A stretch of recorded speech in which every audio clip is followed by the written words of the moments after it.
옆 사람과 우리 함께 인사하겠습니다. 모든 시선을 주님께 드리세요. 이렇게 인사할까요? 모든 시선을 주님께 드리세요. 아멘. 제가 모세골에 갔더니 임용수 목사님이 오리엔테이션 시간에 마주칠 때마다 인사를 하라고 하더라고요. 어떻게 인사하냐면 아침에 만나면 좋은 아침입니다. 오후에 만나면 좋은 오후입니다. 이렇게 인사를 하더라고요. 그래서 사람들이 다 그렇게 인사하는데 그 스타일로 우리 한번 이렇게 해서 다시 한번 인사하겠습니다. 좋은 하루입니다. 이렇게 인사할까요? 좋은 하루입니다. 네, 이렇게 인사를 하면 진짜 좋은 하루가 되는 것 같습니다. 신기하게도. 지난주에 영성훈련차 모세골에 3박 4일 다녀왔습니다. 화요일부터 금요일까지 21명이 참여했는데요. 제가 가면 사람들이 많지 않아서 늘 독방을 썼는데 이번에는 사람이 좀 많아서 2명이서 같이 쓰게 되었습니다. 오리엔테이션 첫째 날에 임영수 목사님께서 참여한 모든 사람들에게 이런 말씀 하셨습니다. 각자 다양한 사람들이 왔는데요. 선교사님도 오셨고 또 해외에서 사시다가 한국으로 들어오셔서 오신 분도 계시고 교수로 은퇴하신 분도 계시고 교사로 은퇴한 분도 계시고 또 청년도 있으시고 다양한 분들이 오셨는데 목회자도 있으시고 근데 우리가 각자 어떤 목적과 어떤 동기로 이 모세골에 왔는지 다 다르지만 그 자신의 목적과 자신의 기도 제목을 추구하려고 하지 말고 어떤 목적으로 왔든지 하나님이 나를 초청하셨구나, 이곳에 초청하셨구나, 그런 생각을 가지고 임하면 좋겠다라고 이야기를 하셨습니다. 그러면서 개인 행동과 목적보다는 이곳에서 요구하는 것들을 성실하게 잘 임해달라고. 예를 들면 이제 몇 시까지 모이세요 하면 모이고, 또 설거지를 이제 두 번을 해야 되는데 설거지도 이제 잘 참여할 때 그냥 겉으로 어쩔 수 없이 하는 것이 아니라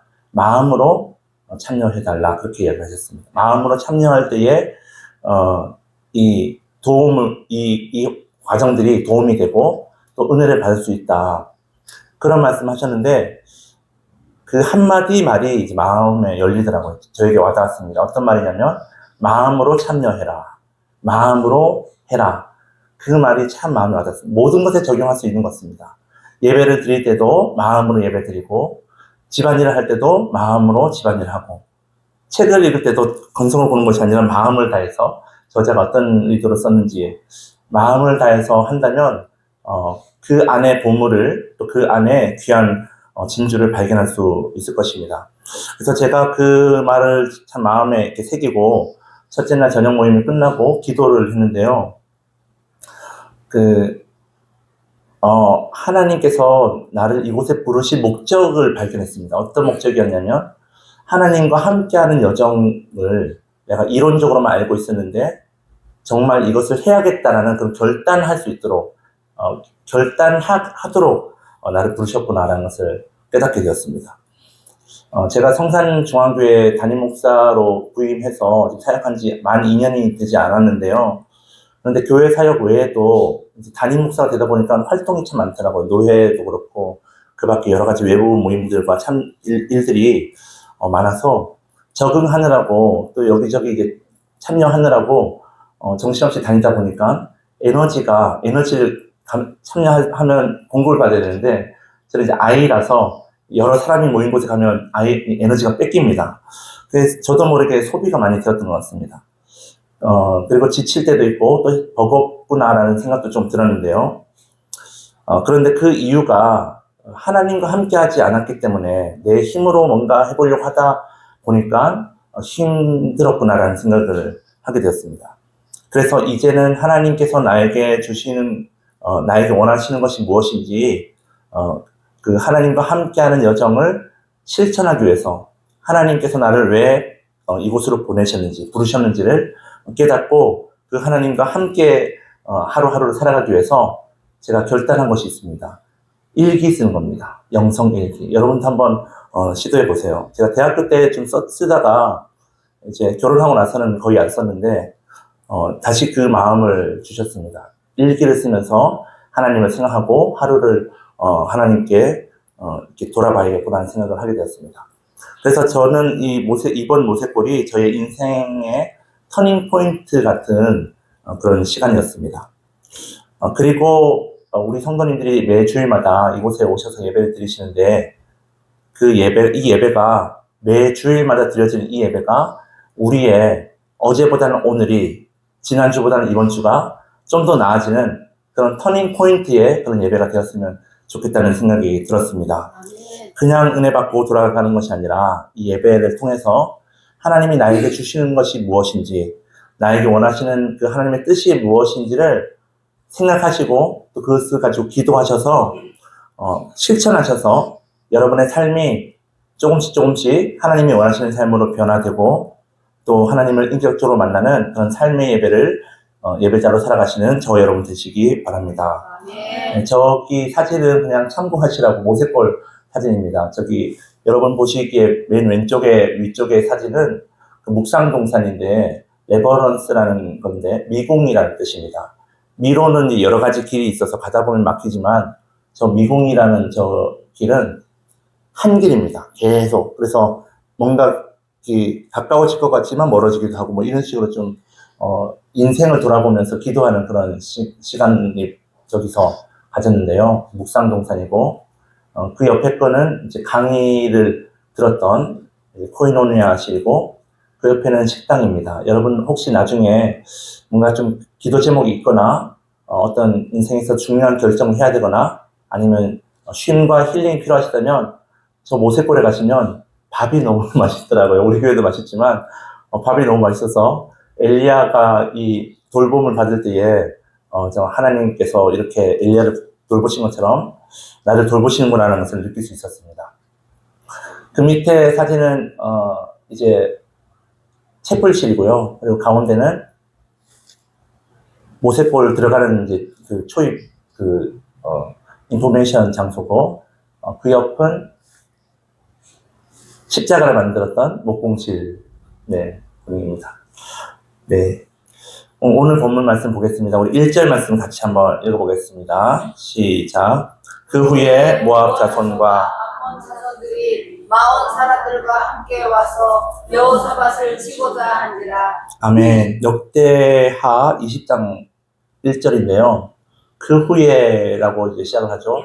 그 전 사건을 우리가 좀 알아야 됩니다. 18장부터 19장 내용에 보시면 어떤 일이 있었냐면 유다왕 여호사밧이 사돈인 북이스라엘 아합 왕과 사돈이었는데 그 사돈인 이 아합 왕이 북이스라엘 아합 왕이 여호사밧에게 그 아람을 좀 같이 치자, 같이 협공해서 아람을 공격하자.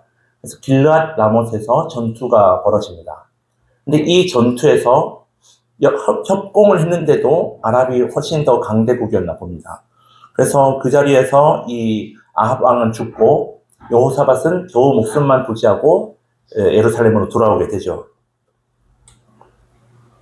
돌아온 이 여호사밧에게 선지자 예후가 여호사밧에게 악한 자를 돕는 것이 옳은 일입니까? 라고 책망합니다. 그래서 하나님께서 이 일로 인해서 왕에게 진노를 하십니다. 하지만 왕이 지금까지 하나님을 위해서 선한 일을 많이 했기 때문에 하나님께서 용서하시고 참아주셨습니다. 라고 이야기를 합니다.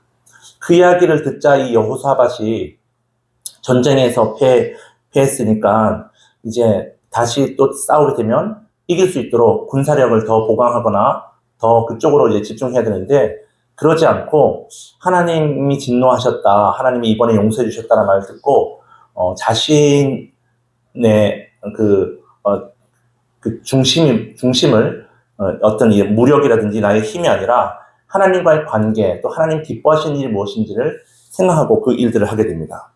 그래서 백성들의 신앙 회복을 위해서 돌아다니면서 전국적인 신앙 부흥 운동을 일으켰고 또 공정한 재판을 위해서 대대적인 그 사법 제도를 개혁합니다. 나라의 공의와 정의를 바로 세우기 위해서 재판관들에게 하는 말이 있는데요. 역대하 19장 9절 하반절에 이렇게 말씀합니다. 여호사밧이 재판하는 자들에게 말합니다. 너희는 진실과 성심을 다하여 여호와를 경외하라. 진실이라는 단어는 이 말은 하나님을 신뢰하며 정직하게 행동하는 그런 신실한 태도를 말합니다. 하나님 앞에서 정직하게 하라라는 뜻이고요.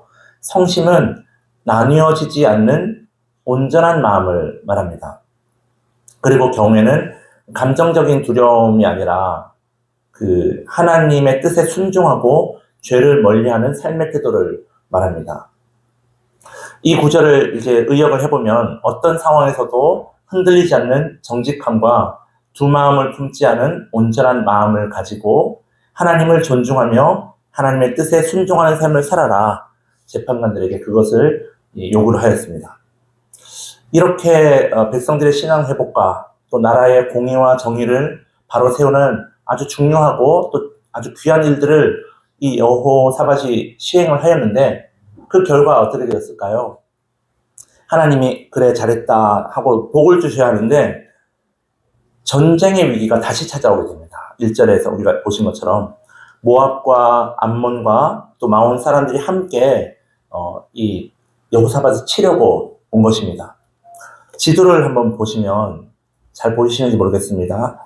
그 사해를 중심으로 사해가 잘 보이시나요? 밑에 있는 이 하늘색 사해입니다. 바다입니다.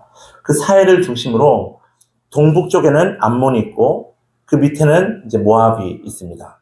그리고 아래쪽은 에돔이 있죠. 노란색이 이제 에돔인데 이 마온 사람들이 바로 이 에돔에 살고 있는 사람들입니다. 그래서 에돔이라고 할 수 있죠. 이 세 나라가 연합해서 암몬과 모압과 이 에돔이 연합해서 남유다를 공격하려고 합니다.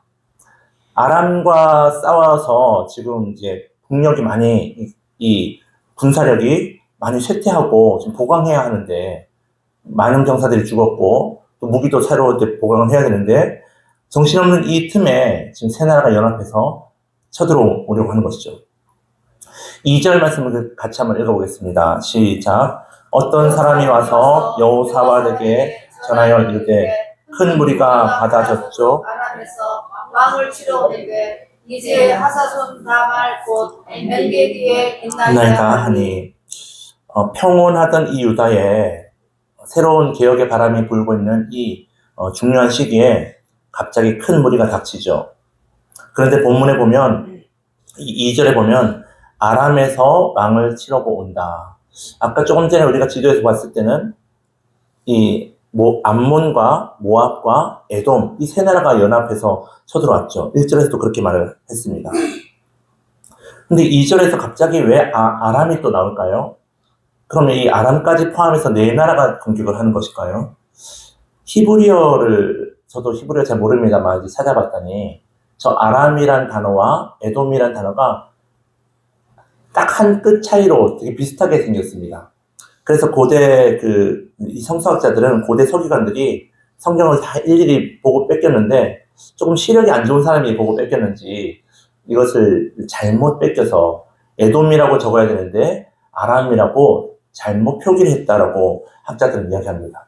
그렇게 이해해야만 이 부분이 이해가 됩니다. 왜냐하면 이 아람은 저 북이스라엘 위쪽에 있는 멀리 있는 나라였고 또 이미 전쟁에서 승리했기 때문에 굳이 내려올 필요가 없죠. 모압과 암몬과 에돔이 연합해서 사해 동쪽에서부터 남쪽에 집결해서 이제 사해 왼쪽에 있는 엔게디까지 갑니다. 이것은 그 남유다에게 있어서 절망적인 소식이죠. 지금 어수선하고 1대1로 싸워도 힘든데 1대3으로 싸우려니 얼마나 두렵습니까? 이런 상황이 우리 삶 속에서도 있는 것 같습니다. 삶의 고난과 위기가 우리가 감당할 수 있는 만큼 찾아오면 참 다행인데 그런데 감당하기 벅찰 정도로 문제 하나가 생기는 것이 아니라 한꺼번에 찾아올 때가 있습니다.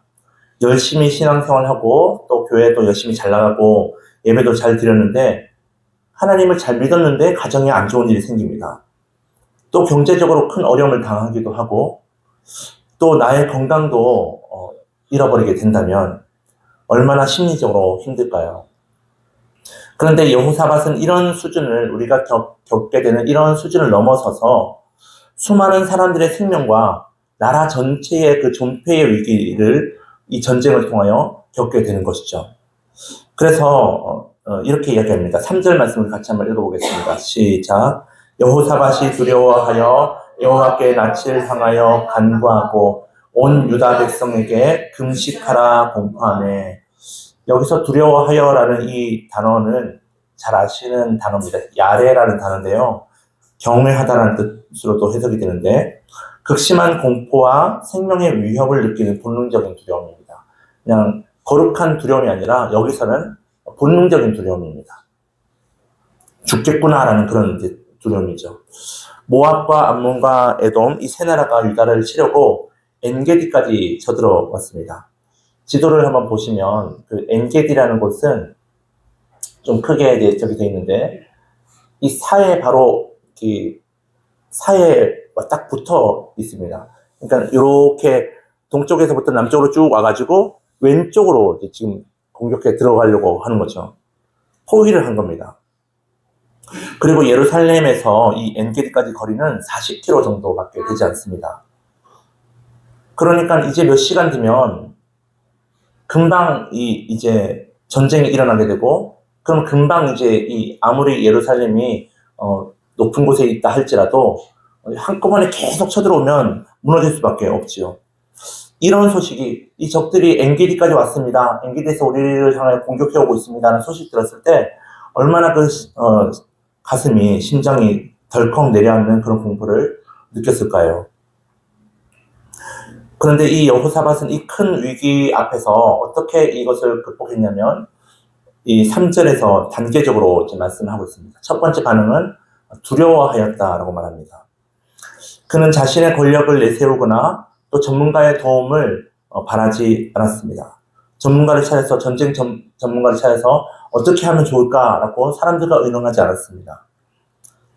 자신의 체면을 세우거나 강한 척도 하지 않았습니다. 내 힘으로 할 수 없다는 것을 솔직하게 보여주었습니다. 나의 한계를 인정할 때에, 내 힘으로 할 수 없음을 고백할 때에 하나님의 전능하심이 들어올 공간이 생기는 것입니다. 내가 모든 것을 다 완벽하게 하려고 하면 우리가 하나님을 의지하지 않게 되죠. 하지만 내가 할 수 없음을 발견했을 때 그 일이 크면 클수록 우리는 하나님의 도우심을 구할 수밖에 없고 하나님의 그 크신 역사가 더 가까이 우리에게 임하게 되는 것입니다. 두 번째, 이 여호사밧이 한 행동은 여호와께로 낯을 향하여 간구하였습니다. 두려운 마음에 온 마음이 빼앗긴 것이 아니라 두려움에 함몰되지 않고 하나님께 시선을 돌렸습니다. 단순히 고개를 하나님께 돌렸다라는 의미가 아니라 결연한 의지와 확고한 결단으로 하나님께로 얼굴을 고정했다는 것입니다. 그리고 간구하였습니다. 여기서 간구하다라는 단어는 찾다, 구하다, 또 묻다, 탐구하다 이런 다양한 뜻이 있는데요. 지난주에 우리가 역대상 13장에서 다윗 이야기를 보았는데 거기서 보면 사울이 여호와께 묻지 아니하였으므로 죽었다라는 그런 말씀을 인용한 적이 있습니다. 역대상 10장에 나오는데요. 그래서 하나님께 묻기 위해서 언약궤를 다윗성으로 가지고 오죠. 거기서 묻다라는 단어가 이 다라쉬라는 단어입니다. 성경에 참 많이 나와서 제가 저렇게 표기를 했습니다. 다라쉬라는 단어는 대충 한번 그냥 하나님 어떻게 할까요? 물어보고 가볍게 기도하는 것이 아니라 잃어버린 아이, 요즘 이제 우리가 문자로 누구를 찾습니다 문자 가끔씩 오지 않습니까? 그 잃어버린 가족, 잃어버린 자녀를 찾기 위해서 열심히 찾는 그 부모의 심정으로, 또 사막에서 물을 찾는 그런 사람의 심정으로 온 힘을 다해 절박하고 필사적으로 찾는 행동을 다라쉬라고 말을 합니다. 그리고 또 이 여호사밧은 적군이 코앞에 쳐들어온 이 멸망의 위기 속에서 하나님만이 유일한 구원자임을 믿고 생명을 걸고 하나님 앞에 필사적으로 매달리죠. 그래서 하나님 도와주세요라고 단순하게 부르짖는 이 기도가 아니라 이 다라쉬라는 단어는 하나님 이 상황에서 제가 어떻게 해야 할까요? 하나님의 뜻은 무엇입니까? 이렇게 하나님의 뜻과 방향을 묻는 기도가 바로 다라쉬라는 단어입니다. 그리고 응답받을 때까지 포기하지 않고 끈질기게 지속적으로 적극적으로 탐구하듯이 하나님 앞에 매달리는 그런 다양한 뜻을 가지고 있습니다. 세 번째로 여호사밧은 이 갈등을, 이 위기를 극복하기 위해서 온 유다 백성에게 금식하라고 공포를 합니다. 여호사밧 왕은 중보의 중요성을 너무나 잘 알고 있었습니다. 나의 혼자 힘으로 할 수 없고 또 내가 하나님 앞에 기도하지만 이것은 나 혼자 기도해서 될 일이 아니다. 온 백성들이 함께 하나님 앞에 매달려야겠다라는 그런 생각을 하게 된 것이죠. 그래서 유다 백성들에게 함께 금식에 동참하기를 공포했습니다. 그랬더니 놀라운 일이 일어납니다. 4절 말씀을 같이 한번 읽어보겠습니다. 시작. 유다 사람이 여호와께 도우심을 구하려 하여 유다 모든 성읍에서 모여와서 여호와께 간구하더라. 아멘. 왕이 금식을 선포하자 예루살렘 주민들뿐만 아니라 유다에 있는 멀리 있는 사람들이 다 이 성전으로 모여왔습니다. 한마음이 되어서 다가옵니다. 거대한 적군이 쳐들어왔다는 소식을 듣고 어떤 사람들은 전쟁이 일어날 것 같은데 빨리 도망가자, 다른 나라로 이민 가자, 아니면 숨자, 피난처를 찾자, 이렇게 자신의 생명을 더 안위를 생각할 수 있었을 텐데 그러지 않고 다 같이 모여가지고 그 예루살렘 성전 앞에 모여가지고 함께 이제 동참을 하는 것입니다. 4절 끝부분에 이 백성들이 여호와께 간구하더라라는 이 간구라는 단어도 다라쉬입니다. 왕 혼자만 하나님께 필사적으로 하나님의 뜻을 찾고 기도하는 것이 아니라 예루살렘에 모여든 그 수많은 유다 백성 전체가 왕과 동일한 태도로 동일한 마음으로 하나님께 생명을 걸고 매달려서 그분의 뜻을 구하고 있는 것입니다. 온 나라가 하나님만이 구원이십니다. 하나님, 이 위기 속에서 하나님의 뜻이 무엇입니까? 간절히 하나님을 찾는 이 모습 속에서 하나님의 은혜가 나타나게 되는 거죠. 이 여호사밧은 계속해서 이제 구체적으로 기도를 하는데요. 5절부터 12절까지 내용이 기도 내용입니다. 이 기도문은 그 성경에 나오는 위기 극복을 위한 기도에서 가장 완벽한 기도 모델 중 하나라고 합니다. 여러분들 자세히 나중에 읽어보시면 정말 설득력 있고 어떻게 이렇게 기도를 논리적으로 참 은혜롭게 잘할까, 들어줄 수밖에 없구나라고 생각할 정도로 너무나 기도를 잘 합니다. 5가지로 제가 구분을 했는데요. 첫 번째 5절에서 6절에서 이 여호사밧은 두려운 상황을 하나님께 아뢰는 것이 아니라 두려움보다 더 뛰어나신 하나님의 절대 주권과 능력을 인정하면서 기도를 시작합니다. 하나님은 이것을 할 수 있습니다라는 것을 하나님의 능력을 찬양하면서 기도를 시작하는 거죠. 우리도 하나님 앞에 기도할 때에 감사합니다라고 또 감사의 내용들을 또 하나님을 높여드리는 기도를 먼저 하고 하지 않습니까? 기도의 정석인 거죠. 두 번째 7절에서는 과거의 은혜와 언약을 회상하면서 과거의 그 역사적 사실에 근거해서 하나님 앞에 기도합니다. 즉 아브라함에게 약속해 주셨던 그 언약을 기억해 달라고, 그 아브라함에게 너의 자손이 이 하늘의 별과 같이 많을 것이다, 계속해서 이어질 것이다 라고 말씀하지 않으셨습니까? 라고 그 언약을 상기하면서 기도를 하고 합니다. 세 번째 8절에서 9절에서는 성전에 주신 그 약속의 말씀을 붙들면서 기도합니다. 특별히 9절은 성전을 완공하고 드렸던 솔로몬의 기도에 대한 하나님의 응답 내용인데요. 그것이 역대하 7장 14절의 내용입니다. 내 이름으로 일컫는 내 백성이 그들의 악한 길에서 떠나 스스로 낮추고 기도하여 내 얼굴을 찾으면 내가 하늘에서 듣고 그들의 죄를 사하고 그들의 땅을 고칠지라. 하나님께서 그렇게 말씀하셨으니 그 기도대로 들어주세요라는 기도인 거죠. 네 번째 10절에서 11절은 비로소 이제 현재 상황, 답답한 억울한 이 현실을 이야기합니다.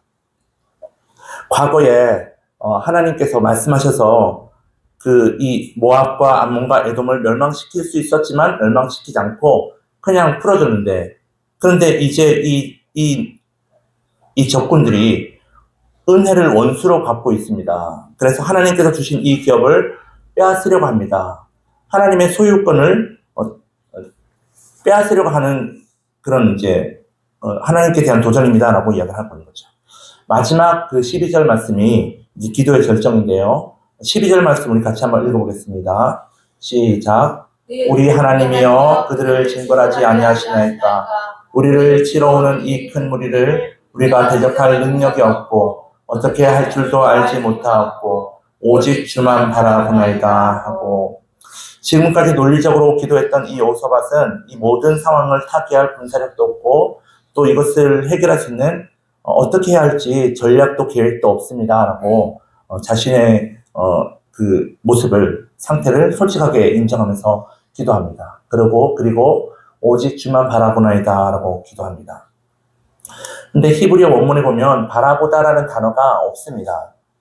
그래서 직역하면 이렇습니다. 왜냐하면 우리의 두 눈이 오직 당신 위에만 혹은 당신을 향해 고정되어 있기 때문입니다. 이렇게 말을 할 수 있습니다. 오직 주만 바라보나이다라는 이 고백은 단순히 내가 지금 주님을 바라봅니다라는 그런 말이 아니라 저의 모든 시선을, 저의 모든 기대와 저의 생명의 유일한 소망을 오직 하나님께 100% 고정시키고 주님께서 일하실 때를 내가 기다리겠습니다라는 그런 하나님을 향한 철저한 믿음과 의탁의 선포입니다. 이 여호사밧의 기도가 끝난 후에 유다 백성들의 그 반응이 나오는데요. 13절 같이 읽겠습니다. 시작. 유다 모든 사람들이 그들의 아내와 자녀와 어린이와 더불어 여호와 앞에 섰더라. 지금 얼마나 위급한 상황인지, 얼마나 그 지금 심각한 상황인지, 얼마나 큰 위기인지를 보여주는 모습이죠. 아이들까지도 같이 기도하려고, 금식하려고 참여했다는 것입니다. 이렇게 남녀노소를 막론하고 온 유다 백성들이 하나님 앞에 섰을 때에 하나님의 선지자 야하시엘이 하나님의 감동을 받아서 그 왕과 백성들에게 말씀을 선포합니다. 그 내용이 15절 하반절입니다. 끝부분에 보시면 이 전쟁은 너희에게 속한 것이 아니요 하나님께 속한 것이다 라고 말씀을 합니다. 우리의 힘으로 감당할 수 없는 전쟁은, 내 힘으로 감당할 수 없는 그 문제를 만났을 때에 이것은 내가 치러야 하는 전쟁이 아니라 하나님께 속한, 하나님께서 해결할 수 있는 하나님의 전쟁인 것입니다. 그래서 우리는 그런 문제가 다가왔을 때에, 그 위기가 찾아왔을 때에 두려워하면서 걱정하는 것이 아니라 오히려 하나님께서 우리를 부르시는 기회구나 생각하고 전적으로 하나님을 신뢰하면서 하나님을 바라봐야 하는 것입니다. 여호사밧이 전쟁에 나가는 백성들에게 선포한 말씀 20절 하반절입니다. 이렇게 말씀합니다. 너희는 너희 하나님 여호와를 신뢰하라. 그리하면 견고히 서리라. 그의 선지자들을 신뢰하라. 그리하면 형통하리라. 아직 문제가 해결되지 않았습니다. 여전히 그 연합군들이 쳐들어오고 있습니다. 하지만 여호사밧은 그 문제를 바라보지 않고 상황을 바라보지 않고 하나님께 시선을 두어서 백성들에게도 하나님만 바라보고 하나님만 신뢰하고 하나님만 의지하라 말씀을 선포합니다. 말씀을 마칩니다. 여러분, 우리 안에 두려움이 찾아온다면 그것은 영적 전쟁이 시작된 것입니다.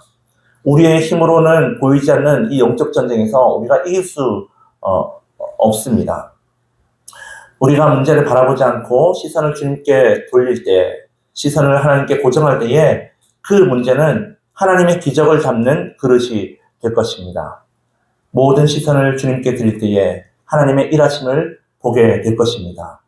그러므로 여러분, 문제를 바라보지 마시고 하나님을 바라보시고 하나님께 시선을 고정하셔서 하나님을 온전히 신뢰하시고 하나님을 의지함으로 영적 전쟁에서 승리하시는 저와 여러분 되시기 바랍니다.